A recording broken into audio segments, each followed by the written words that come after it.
juntos aqui nessa manhã. E hoje nós estamos encerrando a nossa série de mensagens chamada Eu Transformado. Estou feliz por estarmos juntos e também estou feliz por amigos que estão aqui, o Lucas, a Loiane e os filhos. Sejam muito bem-vindos aqui no nosso meio. É muito bom recebê-los, ok? E todos os visitantes, como o Lucas já falou, a gente ama receber visitante.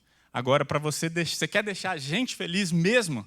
Vamos tomar um café essa semana, vamos conversar, vamos se encontrar, vamos dividir o que Deus está fazendo na nossa vida, ok? Hoje nós estamos encerrando essa série chamada Eu Transformado, e a gente vai então para a nossa última mensagem, que é vitimismo transformado. Nós falamos sobre o ego, sobre o orgulho e sobre a autoestima transformada. E hoje vamos encerrar falando sobre vitimismo, ok?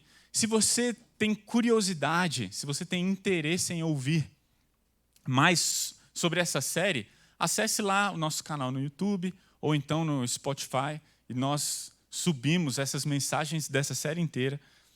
Estão lá, ok? Todas as mensagens. Para começar falando sobre vitimismo transformado, eu preciso definir o que é vitimismo, ok? A gente precisa estar com esse termo, nós precisamos ter alguma ideia comum, nós precisamos de um ponto de partida. Senão, a gente pode se encrencar ao longo dessa mensagem.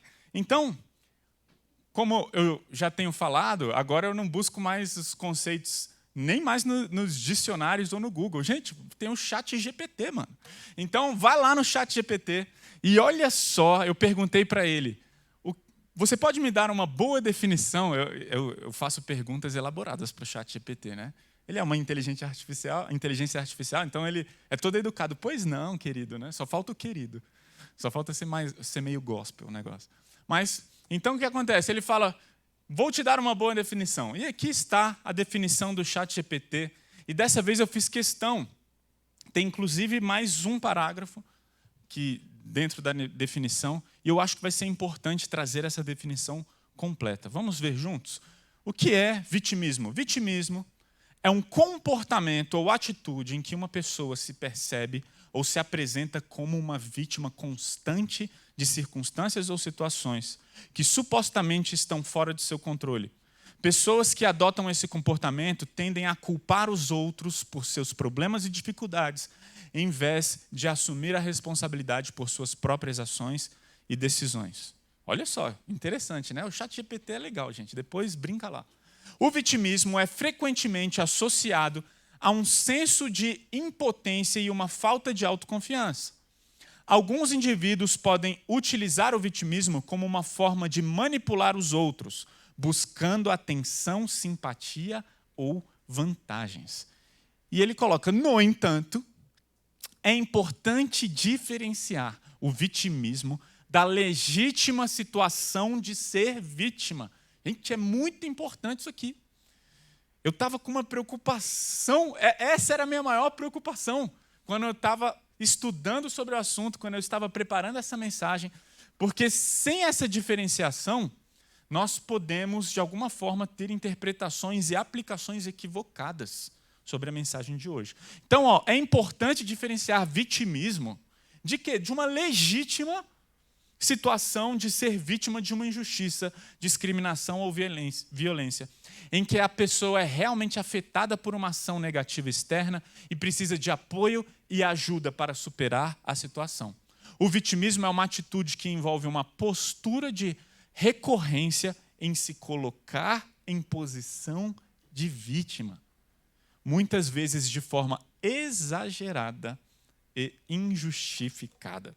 Gente, o ChatGPT me surpreendeu nessa aqui. Uau! Ele quase que escreveu uma tese resumidíssima sobre o assunto. Sensacional, achei incrível. Agora, vocês percebem por que é importante nós definirmos, por que é importante nós fazermos uma diferenciação? Porque nós vivemos num mundo caído. E se vivemos num mundo caído, nós lidamos com injustiças reais. Então, eu me preocupo dessa mensagem, em alguns momentos, ser utilizada nas mãos das pessoas erradas. Sabe? Imagina uma pessoa que está sofrendo de verdade e nós utilizamos então a ideia de vitimismo para falar: querido, se enxerga, para de se fazer de vítima, sabe? Entende? Nós precisamos tomar cuidado. Essa mensagem não é para quem está ajudando pessoas necessariamente, assim, deu para entender dentro dessa ilustração que eu trouxe, mas é para pessoas que, de alguma forma, de maneira exagerada, injustificada, se colocam em posição de vítima o tempo todo. Então, por exemplo, né, uma pessoa que chega atrasada no seu trabalho, que chega atrasada em encontros importantes do seu dia a dia, e constantemente ela chega atrasada. O que um vitimista que chega atrasado faz? Ele começa a justificar. Não, eu cheguei atrasado por causa do trânsito, eu só chego atrasado porque aconteceu isso, eu só chego atrasado porque eu tenho 2 filhos pequenos. Ah, você não tem filhos pequenos, você não sabe o que é chegar, né? Eu me identifico com essa, né? Falei. Então, você não sabe, e não sei o quê. Não, na verdade, é culpa do meu cônjuge, da minha esposa, do meu marido. É por isso que eu chego atrasado, porque, entende? Mas o vitimista, ele não reconhece, ele não assume responsabilidade, ele sempre tem uma justificativa. A culpa de chegar atrasado nunca é dela, é sempre dos outros, é sempre do trânsito, né? Uma pessoa que é demitida do seu emprego por mau desempenho, né? Uma pessoa vitimista, ela arruma desculpas, ela fala: na verdade foi o meu chefe que não me valorizou. Uma pessoa vitimista, ela não reconhece os seus erros, ela tem dificuldade de realmente aceitar, né? Existem muitos hábitos comuns dos vitimistas. O vitimista, ele não sabe ouvir crítica. Ele está sempre pronto a se justificar. Não, na verdade, isso aí que você está falando pode até ser verdade, mas deixa eu te explicar. Se você entender o contexto, sabe? O vitimista, ele é assim. O vitimista, ele se ofende muito rápido. Você falou isso de mim. Eu não acredito. Você fez essa crítica, quem você pensa que é? O vitimista, ele se ofende muito rápido, né? O vitimista, ele fica remoendo as críticas e, às vezes, coisas pequenas ou grandes, ele leva por aquilo como se fosse uma mágoa, um rancor, e ele fica ruminando aquilo, e o vitimista, ele traz acusações e às vezes até críticas do passado de longa data. O vitimista tem dificuldade em perdoar. Ele culpa os outros pelos próprios erros. Falta responsabilidade. É uma pessoa sempre negativa, né? A pessoa vitimista, ela olha sempre o lado ruim da história, né? O vitimista ele tem uma falta de ação, falta proatividade, ele não quer resolver problemas, ele tem um comportamento, de alguma forma, que foca no passado e tudo mais. E, por último, o vitimista, ele tem uma falta de autoconhecimento. O vitimista, ele não consegue se enxergar como ele realmente é. E quando as pessoas tentam ajudar... Gente, é difícil demais ajudar o vitimista. É difícil demais. Porque você fala, a pessoa, de alguma forma, vai se defender. Seja gritando, seja chorando. Tá se defendendo. O vitimista, ele tem muita dificuldade de se autoconhecer. E quando as pessoas tentam ajudá-la, ela não consegue. Agora, eu vou trazer um caso real. E nada melhor do que expor o pecado do pastor. Eu amo expor os meus pecados. Primeiro, porque eu não estou expondo o pecado dos outros. Falar dos erros dos outros é a coisa mais fácil do mundo, né? E segundo, porque eu sou pecador. E eu acho que os cristãos, eles precisam entender que pastores erram, pecam. E esse é o meu caso. E no ano passado, aconteceu uma coisa comigo que me machucou demais. Uma pessoa que eu amo muito, que eu considero muito, falou coisas para mim, de mim, completamente sem pé nem cabeça, de uma desproporcional. Lembra o que teve ano passado? Assuntos políticos.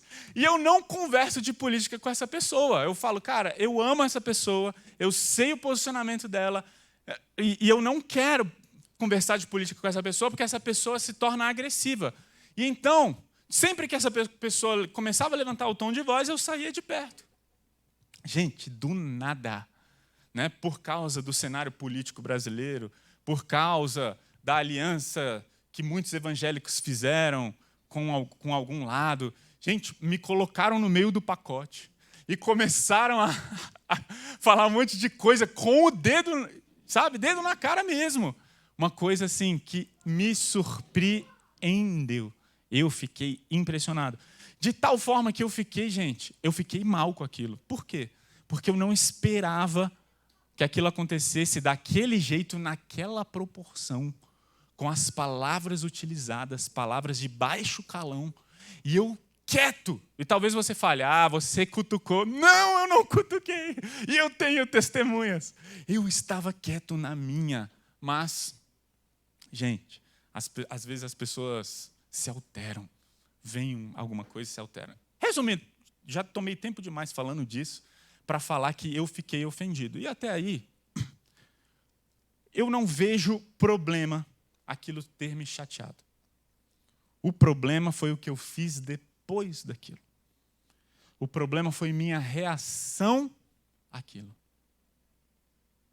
Eu reagi de maneira errada. Eu reagi de maneira pecaminosa. Eu, além de responder na mesma moeda, e saí de lá mal. Durante semanas, aquilo tomou um lugar no meu coração, que é exatamente, isso é o vitimismo. Quem aquela pessoa pensa que é para falar assim comigo? Eu não fiz nada, entende? O vitimista, ele faz isso.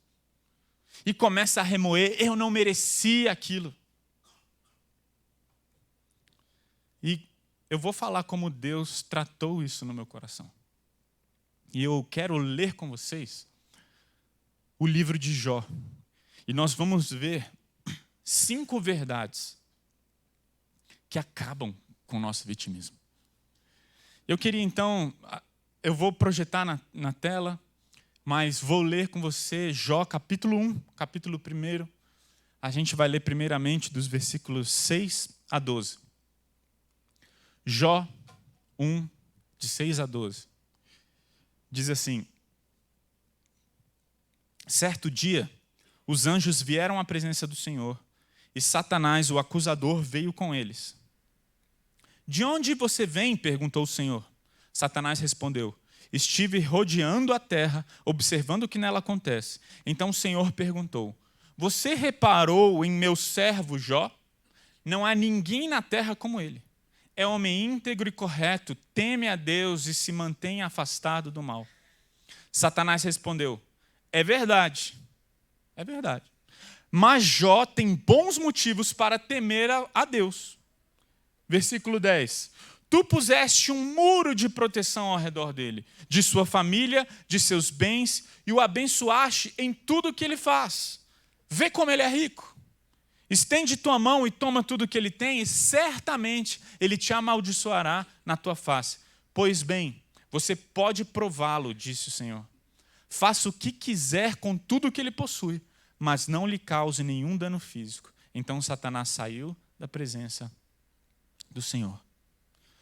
Algumas coisas interessantes nesse texto. Primeiro, quem provoca essa conversa não é Satanás, é Deus. Satanás está rodeando e Deus fala: Satanás, vem cá. Você viu meu servo? Não foi Satanás que foi. Satanás não foi bater na porta do céu e falar: Deus, vamos ver, eu quero tentar. Não, foi Deus que falou: vem cá. Você viu? E aí, Satanás ele começa com 2 teses para Deus, né? É lógico que Jó te ama. É lógico que ele te adora, é lógico que ele tem uma devoção pelo Senhor, é lógico que ele é íntegro. Está tudo bem na vida dele. A primeira tese de Satanás Tira os bens dele e vamos ver se ele não vai parar de chamar. Vamos ver. E segunda coisa, toca na família dele e vamos ver se ele vai continuar te amando. Essas são as 2 primeiras teses de Satanás, né? E sabe o que acontece? Se você continuar lendo o capítulo 1, você vai ver que cai um meteoro, um fogo do céu, consome todas as coisas de Jó, todo o rebanho de Jó, toda a empresa de Jó vai para o espaço. E não apenas a empresa, pior do que isso, todos os filhos de Jó morrem. Jó tinha 7 homens e 3 meninas. Ele tinha 10 filhos. Gente, perder um filho é difícil. Imagine você receber a notícia que todos os seus filhos morreram em um único dia. Foi isso que aconteceu com Jó. E para a primeira tese de Satanás, Jó aniquila a primeira tese. Veja no versículo 20. Então Jó se levantou, depois que seus filhos morreram, depois que sua empresa foi pelos ares, depois que ele perdeu toda a sua riqueza, depois que ele perdeu tudo, bens e família. Jó se levantou, rasgou seu manto, depois raspou a cabeça, prostrou-se com o rosto no chão em adoração e disse: saí nu do ventre da minha mãe, estarei nu quando partir. Quando Jó fala isso aqui, ele está falando, olha, eu vim para esse mundo sem nada, eu vou partir desse mundo sem nada, eu não preciso dos meus bens para adorar a Deus, eu continuo amando a Deus independente do que eu tenho. Ou seja, ele acaba com a primeira tese de Satanás. Sabe o que é interessante? Por muito menos, pessoas blasfemam contra Deus, né? Por muito menos, as pessoas se declaram indignadas com Deus. Quem Deus pensa que é? Né? Mas ele fala, ele acaba com essa primeira tese de Jó. Eu vou continuar amando a Deus, independente do que eu tenho. E aí, na segunda parte, Jó fala, o Senhor me deu o que eu tinha, e o Senhor tomou o que eu tinha. Louvado seja o nome do Senhor. Deus me deu bens, Deus me deu filhos. Se Ele quiser tirar os meus filhos e os meus bens, louvado seja o nome do Senhor. E ele acaba, então, com a segunda tese de Satanás. É possível amar a Deus mais do que a própria família.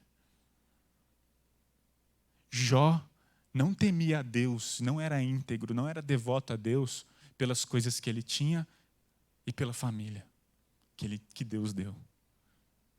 Ele amava a Deus por quem Deus era. Ele entendeu quem Deus era. E ele amava a Deus por quem Deus era.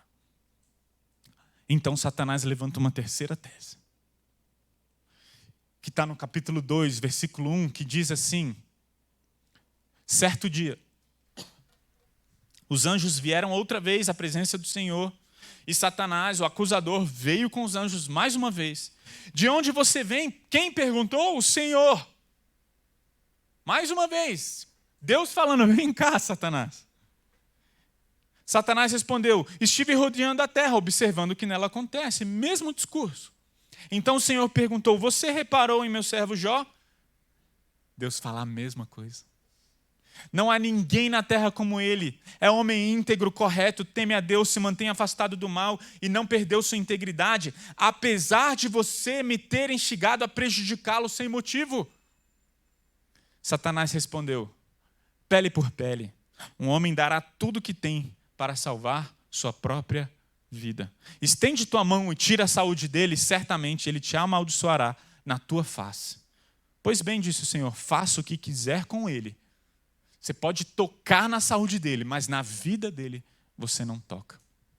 Vocês perceberam uma coisa? Outra curiosidade aqui. Até o diabo é diabo de Deus. O diabo não faz nada sem Deus permitir.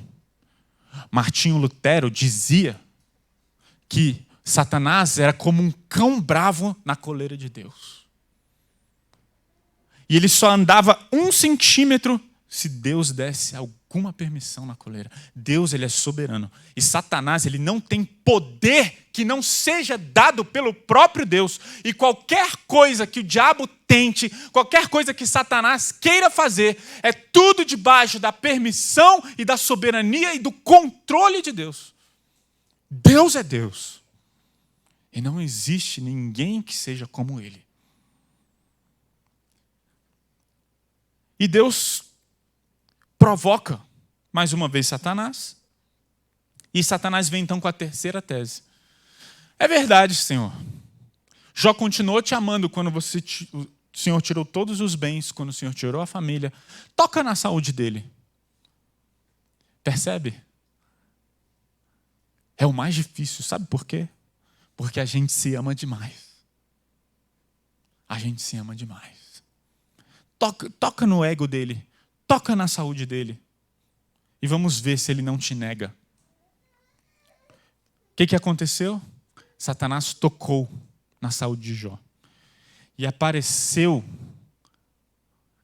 coisas terríveis. A Bíblia relata que a saúde de Jó foi por água abaixo. A Bíblia relata que foram formadas feridas da ponta da cabeça até a ponta dos pés. Feridas tão terríveis que Jó cheirava mal, coberto de pus. A Bíblia fala que as feridas dentro da sua boca eram tão violentas que ele não conseguia comer. Satanás tocou na saúde de Jó, mas não tocou de uma forma qualquer. Tocou da pior forma que alguém poderia experimentar. E eu reclamando da minha lombar. Né? Miserável lombar. Miserável hérnia de disco. Né? Reclamando do meu joelho. Mas ali não foi brincadeira, não. Os problemas de saúde que eu tive não foram nada comparado com o que Jó passou. Não foram nada. Se você ler, depois leia lá, Jó 1 e 2. Foi algo terrível. Foi algo tão terrível que a esposa de Jó chegou diante dele e falou: você ainda tenta manter sua integridade? Você ainda tenta ser devoto a esse Deus? Amaldiçoa esse Deus e morre. Ou seja, Jó, além de estar passando por tudo aquilo, ainda teve que ouvir isso da sua própria esposa. E no versículo 10, Jó respondeu: você fala como uma mulher insensata. Aceitaremos da mão de Deus apenas as coisas boas e nunca o mal? Em tudo isso, Jó não pecou com seus lábios. Deus que deu tudo. Deus deu todas as coisas boas e as más, feitas por Satanás, estão debaixo do controle de Deus. A gente só quer o que é bom de Deus. A gente só quer as coisas boas. A gente vai, no culto e fala: nossa, Deus, eu te louvo, eu te quero, eu te adoro. Abençoa isso, abençoa aquilo. Eu preciso de oração e os nossos pedidos são só: Deus me dá isso, Deus me dá aquilo, Deus faz aquilo, faz aquilo outro. Mais ou menos assim que a gente vive num relacionamento com Deus. Muitas pessoas, muitos cristãos vivem assim. E aí, para piorar a situação, nossa, tem como piorar? Tem como piorar. Vem o versículo 11 do capítulo 2, e os amigos de Jó vieram até ele. E, primeiramente, quando eles viram o estado de Jó, eles lamentaram, eles choraram, eles se calaram. E a Bíblia fala, no versículo 11 e 12, que eles ficaram 7 dias em luto pelo que estava acontecendo. Agora, esses 7 dias, a Bíblia fala que eles não falaram nada para Jó durante 7 dias, só ficaram lá com ele, quietinho. Legal, né? Foi uma primeira atitude muito boa. O problema foi quando eles começaram a tentar fazer teologia nesse silêncio. Quando o homem tenta fazer teologia a partir da sua própria cabeça, alguma coisa ruim vai acontecer. E eles começaram a raciocinar com eles mesmos. Espera aí. Se tudo isso está acontecendo com Jó, Jó não é tão íntegro assim. Jó não teme a Deus o tanto quanto a gente achava. Na verdade, Jó, ele fez alguma coisa errada. Não é possível. Não tem como uma pessoa passar por tudo isso e não ter feito nada de errado. E sabe o que aconteceu? E aí, a maior parte do livro de Jó é esse diálogo de Jó com seus amigos. E os amigos de Jó falando mal dele, falando, fala a verdade, você pecou, confessa o seu pecado, você fez alguma coisa de errado. Deus está no céu, Ele está vendo tudo o que está acontecendo, você fez alguma coisa. E Jó falando, eu não fiz. Jó se defendendo. É interessante porque 16 vezes Jó pergunta, ali nesse livro, Jó pergunta, por que, Deus? Por quê? 16 vezes, por quê, Senhor? 34 vezes Jó se queixou diante de Deus. E sabe como Deus respondeu Jó, primeiramente? Com o silêncio. Eu acho que pior do que passar por um momento de grande dificuldade é passar pela dificuldade com o silêncio de Deus.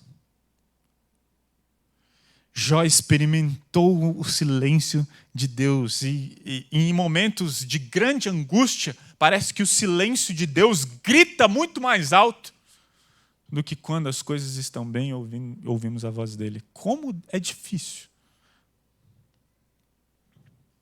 Até o momento em que Deus acaba com o seu silêncio.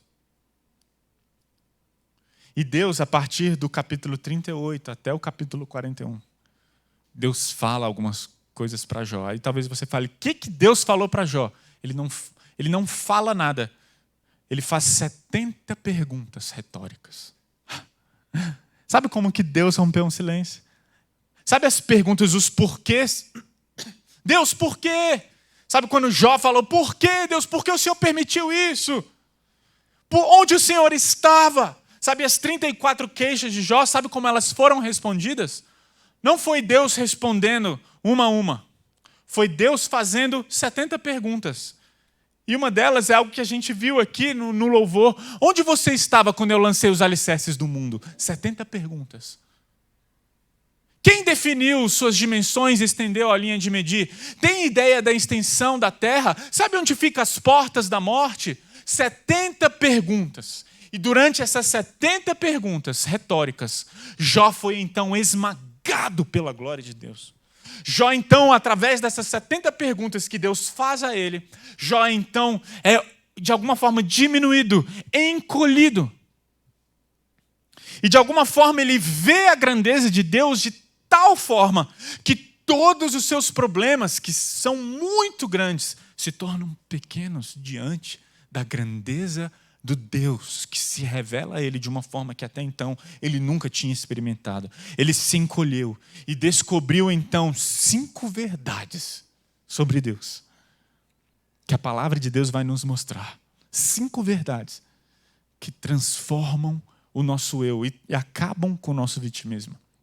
A primeira verdade, e todas essas verdades estão lá no capítulo 42, a primeira verdade é que Jó descobriu nessa experiência é que Deus é onipotente.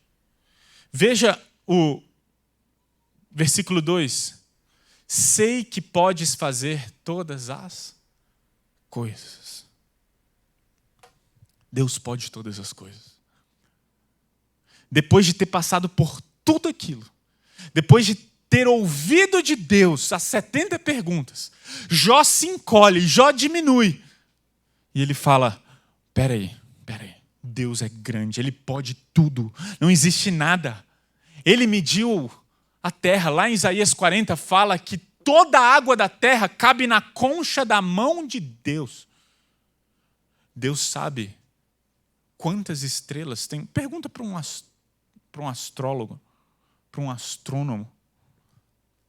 Quantas estrelas tem no céu? Ele vai falar, infinitas, são incontáveis.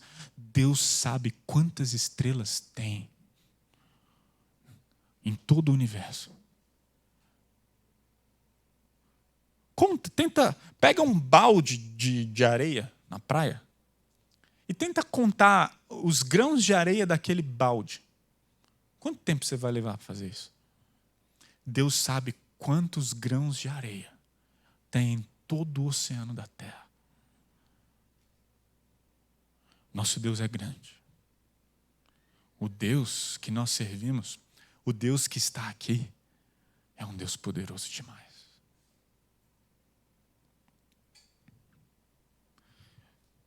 E uma vez um garotinho de 4 anos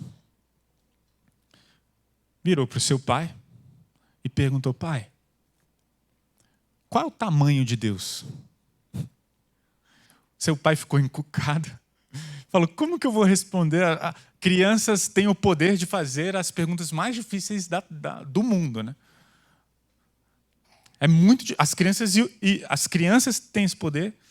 E o Pedro também tem esse poder de fazer as perguntas mais difíceis do mundo. Só uma brincadeira, Pedro. Mas as crianças têm esse poder. Fazer as perguntas mais difíceis. E esse garotinho vira para o seu pai: qual o tamanho de Deus? E então, seu pai pensa um pouquinho, vê um avião passando no alto, bem no alto, e teve uma ideia e perguntou para o filho: filho, qual é o tamanho daquele avião? E o filhinho olhou para o avião e falou: muito pequeno, pai, muito pequeno. O pai aproveitou a resposta, pegou na mão do garoto, levou ele para o aeroporto. E eles chegaram perto de um grande avião. E perguntou agora para o filho: filho, qual é o tamanho desse avião? E o filho respondeu: muito grande, pai, muito grande. E o pai falou: filho, esse é o tamanho de Deus. Quanto mais perto você estiver de Deus, maior você vai reconhecer a sua grandeza, a sua magnitude. Agora, quanto mais longe, mais Deus parece pequeno. Deus, ele é grande. A questão é o quanto próximo estamos dele, meu filho. E é isso que precisamos entender que aconteceu com Jó. Jó estava sofrendo. Jó estava se defendendo diante dos seus amigos. Mas quando Deus faz as 70 perguntas, Jó de alguma forma diminui e fala: Deus é Deus. Quando Jó se aproxima, conhece mais ainda o seu Deus, então ele fala: onde eu estava com a cabeça? O que eu falei? Aqueles 16 porquês, Deus, sabe? Apaga. É mais ou menos o que acontece no meio das perguntas de Deus. As perguntas de Deus para Jó estão entre os capítulos 38 e 41. No começo do capítulo 40, o Senhor disse a Jó: ainda quer discutir, Jó? Você ainda quer discutir com o Todo-Poderoso? Você critica Deus, mas será que tem as respostas? Então Jó respondeu. Pode acender, por favor. Vai lá. É de cima. Vai lá. Aí... Então Jó respondeu ao Senhor: eu não sou nada. Como poderia encontrar as respostas? Jó, depois que Deus pergunta: você quer continuar fazendo perguntas? Você quer continuar fazendo queixas? Então ele fala: qual é a resposta de Jó? Eu não sou nada. Como poderia encontrar as respostas? Cobrirei minha boca com a mão. Jó está falando para Deus: da próxima vez eu fico calado. Já falei demais. Jó fala: eu não tenho mais nada a dizer. Quando a gente se aproxima de Deus e tem conhecimento de quem Ele é, a gente vê a sua onipotência, sua grandiosidade, sua majestade. Quando nos deparamos com a glória de Deus, é isso que acontece com a gente. A gente diminui, cai de joelhos e fala: quem somos nós? Onde eu estava com a cabeça quando eu questionava o Deus Criador dos céus e da terra? Primeira verdade: Deus é onipotente. Segunda verdade que Jó descobre: Deus está no controle. Deus está no controle. Não é uma soberania qualquer. Deus é soberano, mas veja bem. Não! A palavra de Deus diz que todos os nossos dias estão contados. E no diálogo de Jó com Deus, E nas perguntas de Deus para Jó, ele fala: eu sei o dia da sua morte, eu sei tudo o que vai acontecer. Não existe nada, nem um centímetro, nada que aconteça nessa terra que eu não esteja no controle. E você vem me questionar, e você vem fazer perguntas, me questionando a minha soberania, e por que eu faço as coisas do jeito que eu faço. Romanos capítulo 9 fala isso, né? Romanos capítulo 9, em um determinado momento, Paulo escreve lá falando: quem és tu, homem, para questionar a Deus? Acaso o vaso pode falar para o oleiro: por que me fizeste assim? Deus está dirigindo todas as coisas. E Jó falou então no versículo 2: ninguém pode frustrar os teus planos. Por quê? Porque Deus tem um plano. E tudo que Deus planejou vai acontecer. O diabo não pode te tentar sem Deus deixar. Tiago capítulo 1, versículo 13 fala: Deus não tenta ninguém. Nós somos tentados pela nossa própria cobiça que nasce no nosso coração. Tiago capítulo 1, versículos 13, 14 e 15. Entretanto, a nossa tentação está debaixo da soberania de Deus. Nada acontece sem a permissão de Deus, pois, como já falamos, até o diabo é diabo de Deus. Mas, Alex, se tudo está no controle de Deus, como explicar de alguma forma o mal que acontece na terra? Entenda uma coisa, e que esse versículo seja um bálsamo no seu coração. Pare de tentar entender todas as coisas e comece a ver a grandeza de Deus por detrás de todas as coisas que acontecem. Pois Deus diz: sabemos que Deus faz todas as coisas cooperarem para o bem daqueles que o amam e que são chamados de acordo com o seu propósito. Deus pega todas as coisas difíceis, todas as coisas ruins e fazem com que todas essas coisas boas e ruins cooperem para o nosso bem. Mas, Alex, você não está entendendo. Eu me casei, tentei engravidar. Eu e a minha esposa, a gente tentou engravidar, não conseguiu durante 5 anos. E depois de 5 anos tentando engravidar, minha esposa perdeu o bebê. Você está falando que isso é bom? Não. Isso é horrível. Isso é por causa do pecado. Se não fosse pelo pecado, aquele nenenzinho no ventre da minha esposa, eu estou falando de mim mesmo, tá? Não teria morrido. Mas Deus pega essa coisa difícil e faz cooperar para o bem. Deus não desperdiça nada. Porque Deus está no controle de todas as coisas. E Ele será glorificado. E Ele vai restaurar todas as coisas manchadas pelo pecado. Por isso Jesus, na cruz, falou: faço novas todas as coisas. Porque toda a condenação do pecado caiu sobre Cristo Jesus na cruz. E um dia Ele vai voltar para restaurar de uma vez por todas tudo que foi estragado pelo pecado. Esse é o nosso Deus. Ele não é um Deus mau, ali que está ali. O problema é seu, você errou, pague com as consequências, é assim mesmo. Ele é justo, mas Ele é tão amoroso que Ele fez todos os nossos erros caírem sobre Cristo Jesus, o seu Filho. Ele é justo, mas Ele é muito amoroso. Terceira verdade. Primeiro, Deus é onipotente. Segundo, Deus está no controle. Terceiro, nós somos limitados. Veja o que Jó falou no versículo 3. Quem é esse que com tanta ignorância, quem é esse que questiona minha sabedoria? Perguntaste. Sou eu. Falei de coisas de que não entendia. Coisas maravilhosas demais que eu não conhecia. Jó está falando: Deus, o Senhor perguntou.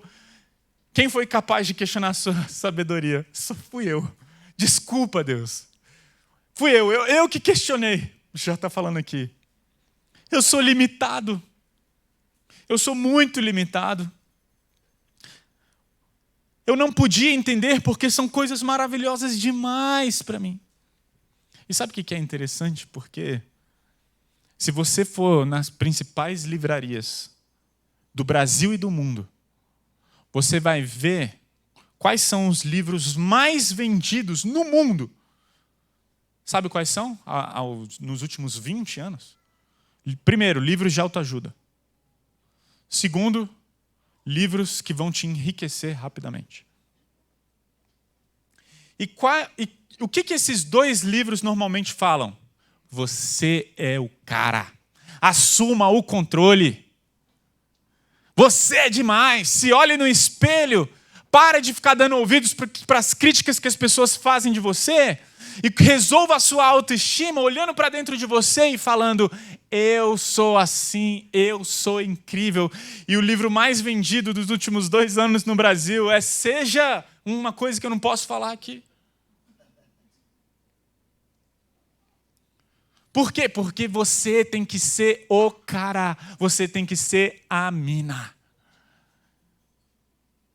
Assuma o controle, suba no pódio da vida. E Jó aqui, ele entende a sua limitação. E fala: eu sou fraco. Fiz questionamentos errados, estúpidos, tolos. Quando a gente está machucado, quando a gente está sofrendo, a gente fala demais. A gente faz perguntas, até na intenção de botar para fora. Questionamos demais, perguntamos demais. Mas quando Deus se revela e mostra a sua grandeza, a gente fica espantado e fala: quanta coisa eu disse. Olha o que eu disse para o Deus Criador dos céus e da terra. Foi o que aconteceu com o Jó aqui. Onde eu estava com a cabeça? E é interessante analisar que aconteceu algo semelhante com o profeta Elias. O profeta Elias é um profeta do Antigo Testamento que foi, com certeza, um dos maiores profetas de todos os tempos. Por que com certeza, Alex? Ele foi arrebatado. Vamos começar por aí. Ele não morreu. Deus olhou para Elias e falou: eu vou te trazer para cá. E ele subiu aos céus sem morrer. Será que ele foi importante? Será que ele era uma pessoa incrível? Sabe o que aconteceu? Elias foi um profeta num tempo em que o pior rei da história de Israel estava reinando. O pior. A Bíblia fala que ninguém cometeu mais pecados do que Acabe, se eu não me engano. Acabe. E Acabe, ele desagradou tanto a Deus que ele se casou com uma mulher chamada Jezabel. E Jezabel é um pejorativo lá no mundo judaico para uma mulher promíscua. Imagina você tem um filho, qual vai ser o nome do seu filho? Judas. Você acha que vai ser bem recebido? Não, Judas, mano. Judas é sinônimo de traidor, mano. Mano, imagina um vô e avó, né? Você fala: pai, mãe, minha esposa está grávida e tal, vai ser menino. Ai, que legal, já escolheram o nome? Já, Judas. Eu tenho certeza que os avós iam falar: você tá maluco, menino? Judas não. É mais ou menos isso que acontece com Jezabel. Ela foi uma mulher tão terrível. E Acabe se casou com ela. E ela adorava ao deus Baal. E Jezabel, então, quando se casou com o profeta Elias, Elias estabeleceu que Jeová, Yahvé, não era mais o Deus de Israel, agora era Baal. E Baal era aquele que então mandava chuvas, mandava prosperidade. E é por isso que Urias orou e parou de chover. Para mostrar para o povo: olha, ora aí para Baal, vamos ver se cai chuva do céu, vamos ver se esse Deus é poderoso mesmo. Mas o ápice da vida de Elias, o ápice do ministério de Elias foi um dia em que, para provar que Deus era o Deus verdadeiro, ele desafiou todos os profetas de Baal. E ele falou para todos eles: olha, vamos construir um altar. Vocês vão orar a Baal e eu vou orar a Yahvé, o Deus verdadeiro. Vocês vão pedir para Baal mandar fogo do céu para consumir aquele holocausto. E eu vou orar ao meu Deus. Gente, depois leia, é uma história incrível. E os profetas de Baal começam a orar. E Elias começa a debochar deles. Será que Baal deve estar surdo ou ele deve estar dormindo? Até que eles colocam água diante do altar. Elias ora. E Deus manda fogo do céu. Naquele momento, as pessoas temem. Morrem de medo e falam, esse é o Deus verdadeiro. Sabe o que aconteceu logo em seguida, logo depois disso? Jezabel ficou uma arara. O que ela fez? Falou, manda avisar Elias que eu vou matar esse miserável. Agora para pensar. Imagina Elias diante de todos esses profetas, com o peito estufado, sem medo nenhum. Falando, vocês querem me enfrentar? Vocês não estão enfrentando a mim, vocês estão enfrentando ao meu Deus. Imagina Elias, todo corajoso, mais forte que o Anderson Silva e que o John Jones, mano. Estava ali cheio de vontade. Maior lutador de MMA ali, ó. Pode vir. Quem é maior lutador? Pode vir. Não tenho medo de ninguém, não. Deus responde a oração de Elias. Logo em seguida, Jezabel manda um aviso. Eu vou te pegar. Ele morre de medo. Ai, Senhor, eu não acredito. Essa mulher devia ser uma bruxa mesmo, né, velho? Eu sei que, nesse contexto, Elias foge. Elias foge morrendo de medo. E ali ele encontrou uma caverna onde ele passou a noite. Então o Senhor lhe disse, o que você faz aqui, Elias? Ele respondeu, eu tenho servido, olha a resposta de Elias, eu tenho servido com zelo ao Senhor, o Deus dos exércitos. Eu estou falando assim porque eu imagino ele meio que choramingando, entendeu? Então entra comigo, gente, vamos lá. Vamos junto, vamos tentar entrar no texto. Eu tenho servido com zelo ao Senhor, o Deus dos exércitos. Contudo, os israelitas quebraram a aliança contigo, derrubaram teus altares, mataram todos os teus profetas. Sou o único que restou. E agora também procuram me matar. Por isso que eu estou fugindo, Deus. Porque só tem eu. Elias foi atingido pela síndrome do só eu. Conhece essa síndrome? Síndrome do só eu? Só eu me dedico a esse relacionamento. O meu cônjuge não faz mais nada por mim. É a síndrome do só eu que levo essa empresa nas costas. Só eu que faço as coisas dessa casa. Só eu que lavo essa maldita louça. Só eu que arrumo as coisas. Só eu que cuido das meninas, das crianças e dos filhos da maneira adequada. Só eu que estou passando por tudo isso, que cuido da família. É a síndrome do só eu. Aí você vai falar com essa pessoa, o que ela vai falar? Você não sabe o que eu estou sentindo. Né? Quem está mordido pela síndrome do só eu é só ela, gente. Não adianta. E o que é isso? Senão o vitimismo.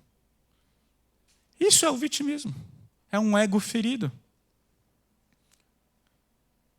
E que acha que tudo acontece ao redor dela, gira em torno dela, que as coisas deveriam acontecer de acordo com os sonhos dela, expectativas dela. É mesmo, Alex? No ano passado uma pessoa falou de uma maneira indevida com você? Falou!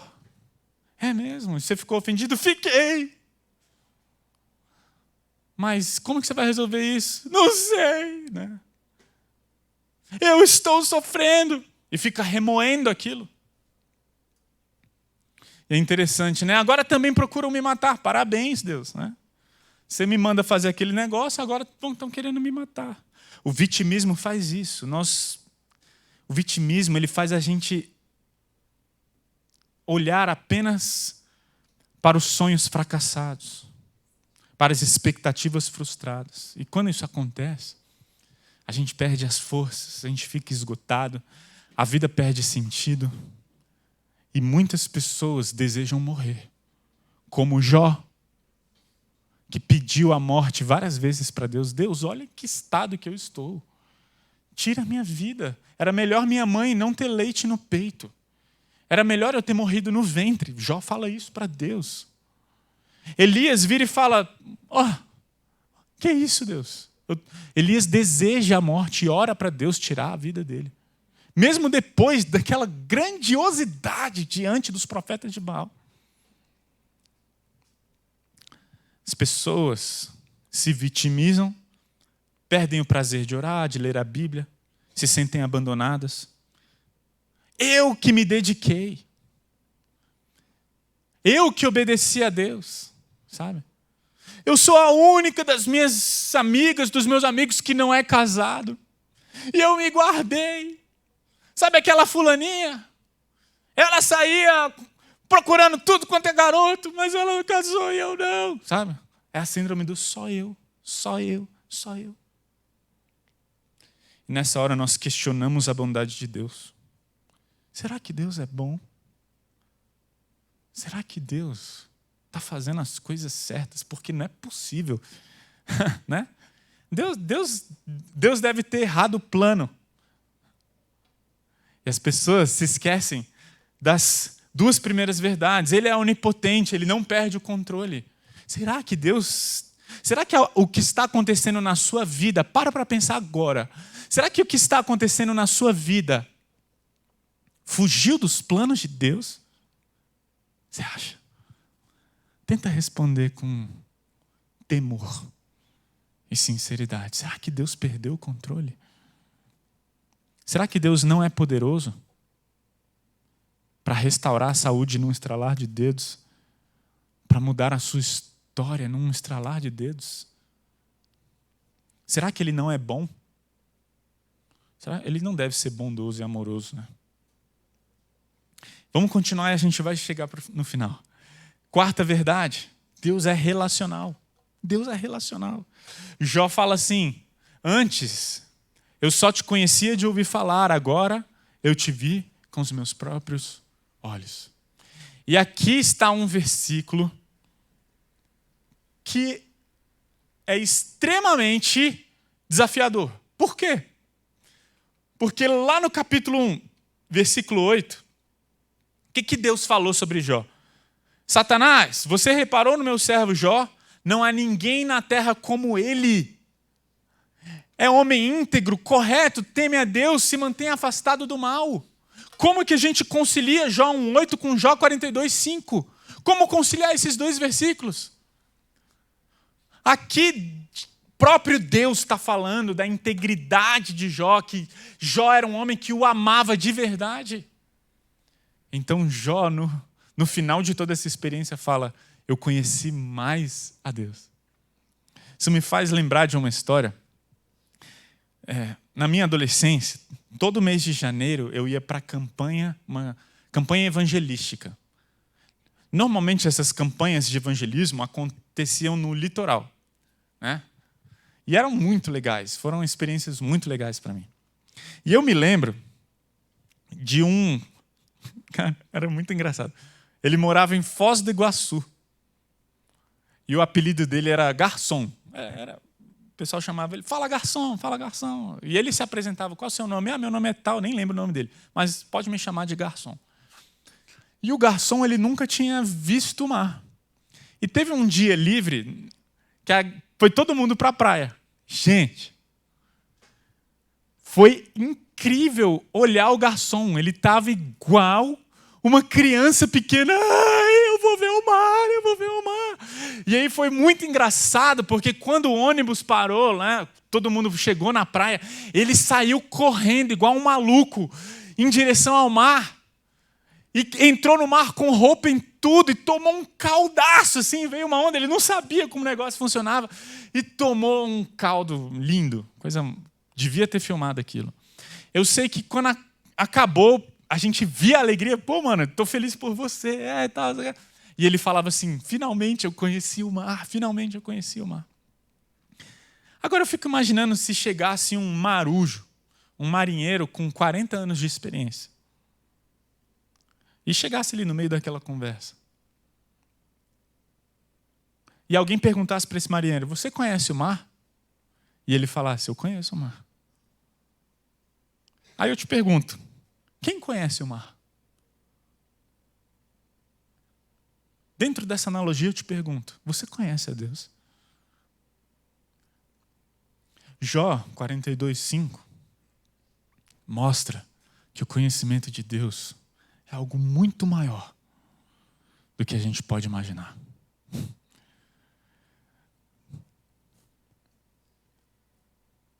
Lá em João 17:3 fala que a vida eterna é essa: conhecer ao Deus único e verdadeiro e a Jesus Cristo, a quem enviaste ao mundo. Sabe o que a gente vai fazer na eternidade?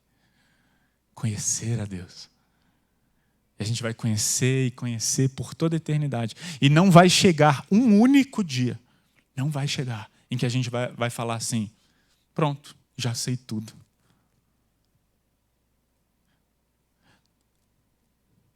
Nós estamos aqui para conhecer a Deus, porque essa é a essência da vida eterna.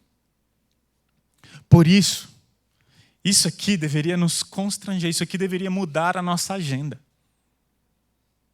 Sabe por quê? Porque Deus quer se fazer conhecido. Deus quer se relacionar com a gente. E eu tenho uma coisa como certa para mim, que boa parte das dificuldades que a gente passa é para a gente parar. É como se Deus estivesse provendo uma maneira de nos fazer parar dessa rotina maluca, desenfreada que nós vivemos. Para e vai orar. Para e vem me conhecer. Porque a gente só busca Deus quando a coisa está feia. Muitos de nós só buscamos a Deus quando não tem mais para onde ir. Muitos de nós só buscamos a Deus quando nós já tentamos de tudo e de outras maneiras. E a quinta e última verdade: nós somos falhos. Versículo 6, Jó falou: retiro tudo o que disse. Sabe, Deus? Sabe aqueles 16 porquês? Sabe aqueles 34 questionamentos? Eu retiro tudo o que eu disse. E mais do que isso, Deus, eu não apenas retiro o que eu disse, eu me sento arrependido no pó e nas cinzas. Ele fala: eu estou arrependido.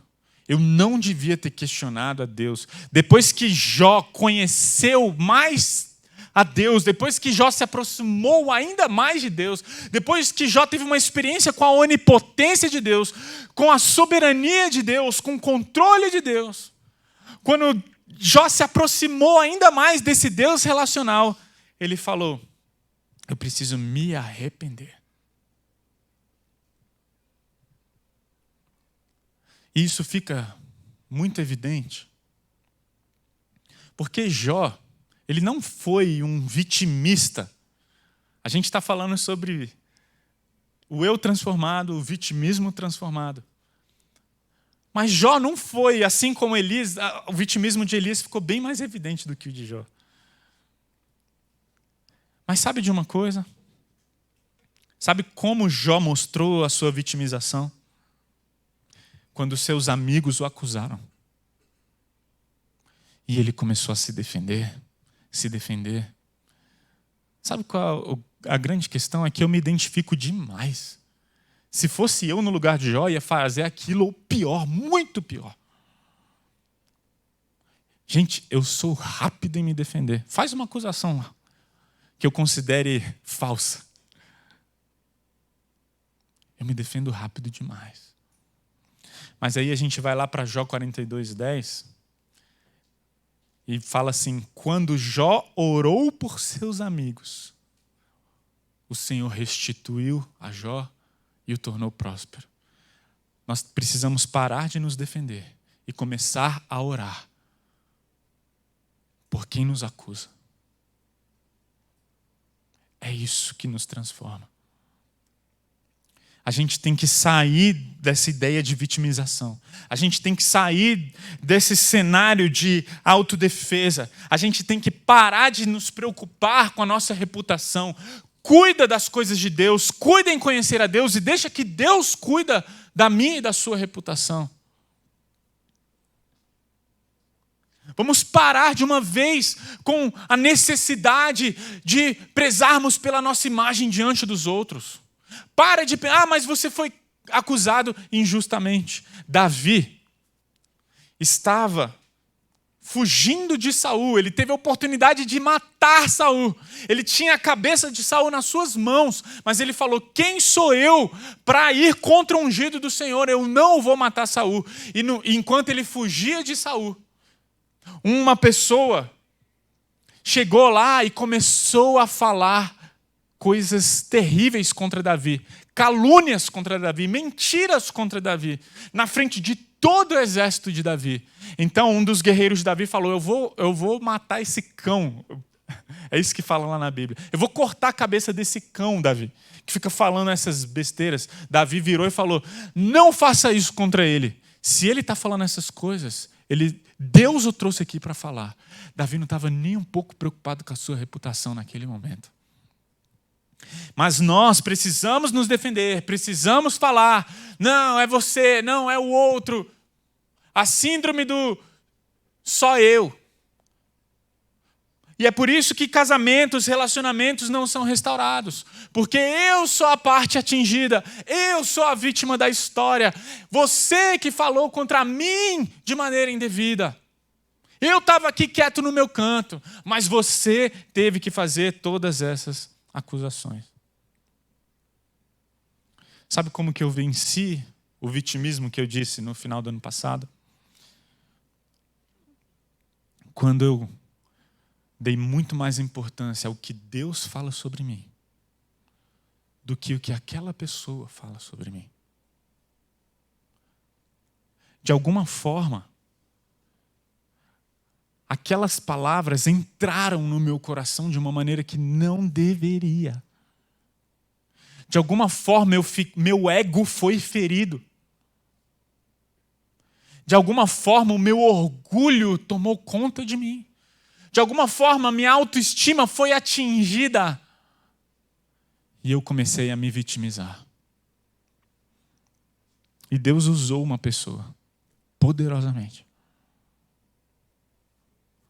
Eu estava em São Paulo e eu visitei um casal que foram como se fossem meus pais no meu tempo de seminário. Eles cuidaram de mim como um filho. Aos finais de semana eu dormia na casa deles. Feriado eu ficava na casa deles. Eles foram meus padrinhos de casamento. E enquanto eu estive lá em São Paulo, nós fomos visitá-los. Eles não conheciam a Luana ainda, a mais nova. E nós fomos lá vê-los. E eu tive a liberdade de contar sobre o incidente. Olha, no final do ano passado aconteceu isso, isso e isso.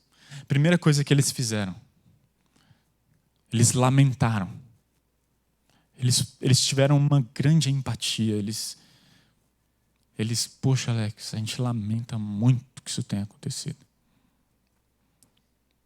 E depois a gente continuou conversando. E quando eu menos esperava, esse amigo, esse segundo pai, sentou do meu lado. De maneira quietinha. No momento em que já estavam todos distraídos, só eu e ele. E ele falou: sabe aquilo que aquela pessoa te disse? Aquilo não é verdade. E eu vou te lembrar quem você é. Nossa. Aquilo me curou.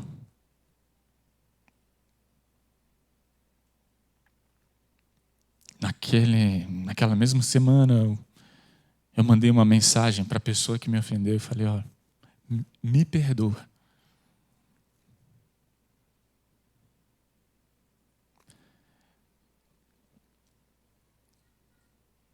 O vitimismo, ele destrói.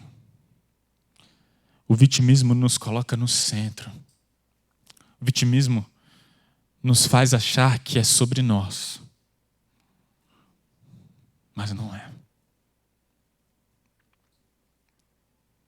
É tudo sobre Cristo Jesus.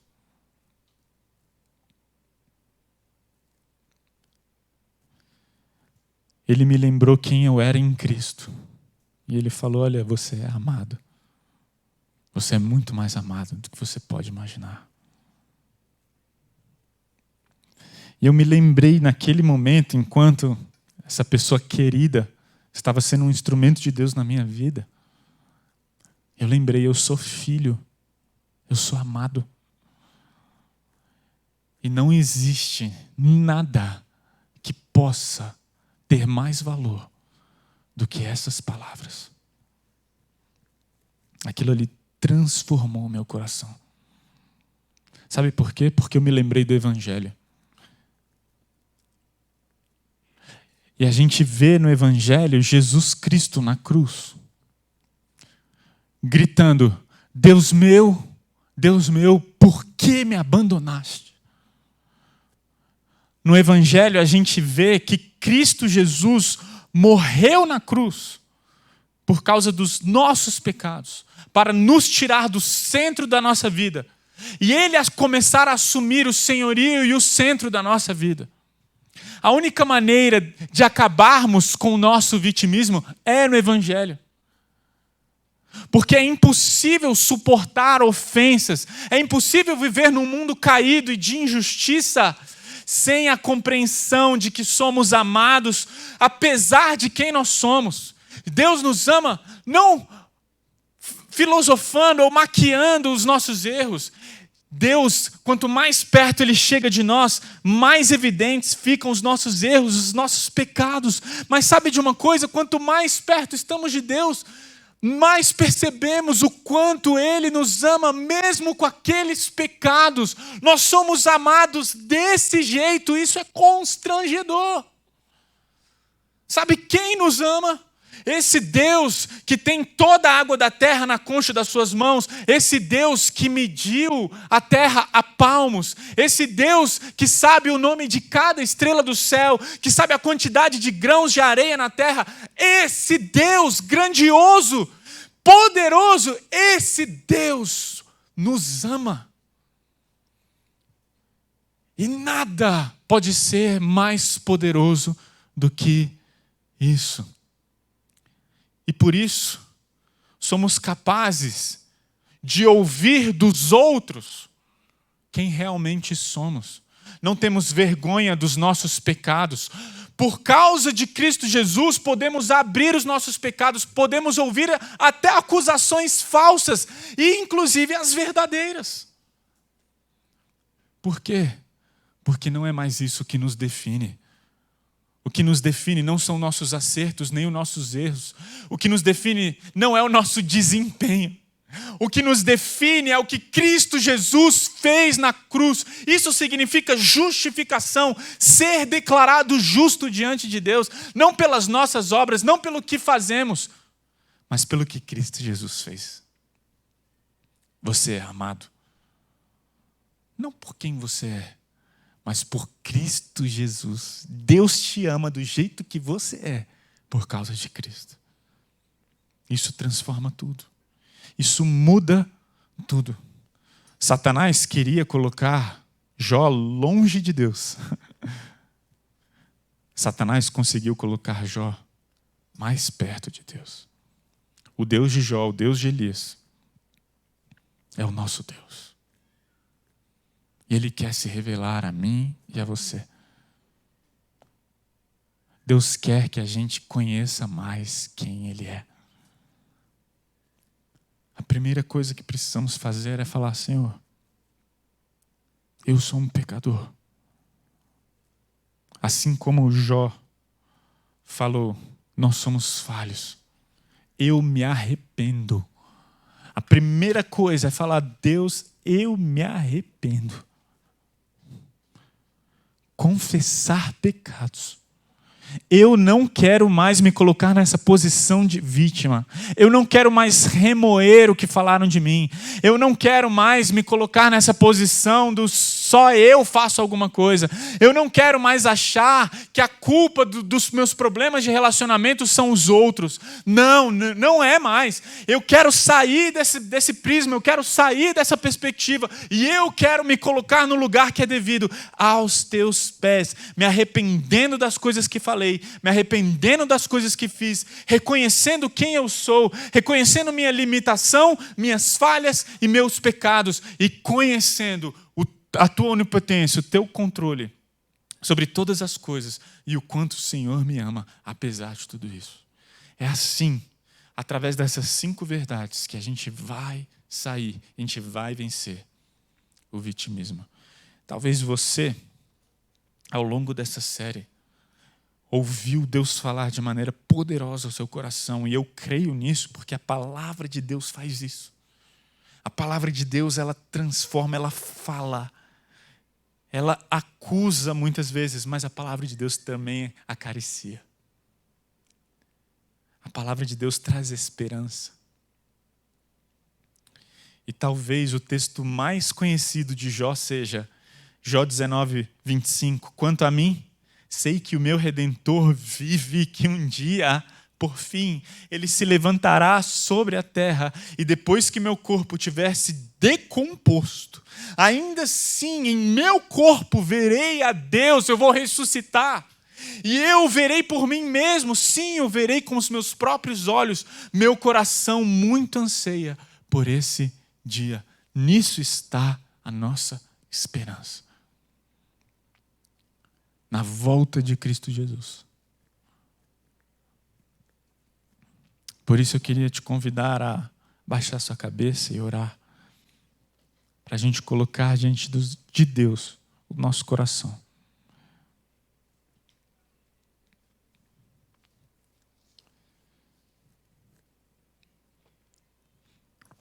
Muito obrigado, Pai, pelo teu amor incondicional. Muito obrigado porque o Senhor nos ama, apesar de quem somos. E o Senhor nos ama como somos.